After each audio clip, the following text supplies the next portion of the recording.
An, and I'll be presenting our group's project for tonight. It's called Multiplicity. So when we started this project, we asked ourselves, what is a petrol station?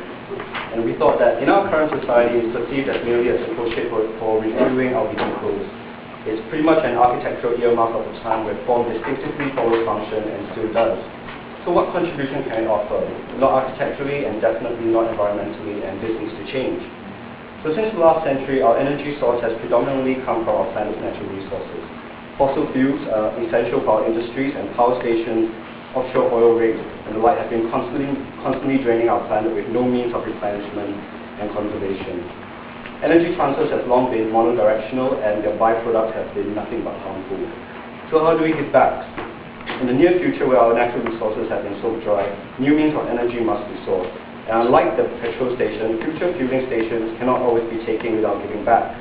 These sites hold the potential to have a wider community outreach, and they must move from the monofunctional to the multifunctional, from the linear to the cyclical. So the conventional system of generating energy must be abolished. Our new proposition takes into consideration the inevitable. The one thing that we have in abundance, given our aging population, are dead people. So having said that, with the dead there will always be life, and energy can be harnessed for the living. It is kind of like the circle of life, but in a very perverse way. So the new proposed structures will inherit present sites, and they will undertake a number of functions. One, there will be transport hubs.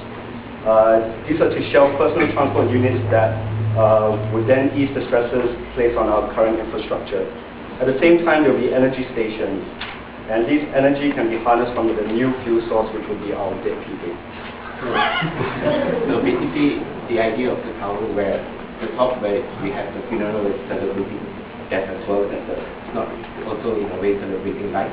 So where it's underground where biomass power is and what's between the city where you wouldn't spoil the local context, because that's where the city is. Let's say in Singapore, which is in need of housing, we have housing there, and we have a shopping mall, say, in Hong Kong. So it's basically taking the strip of urban in a city and stack it up, like where Las Vegas you have more billboards and stuff.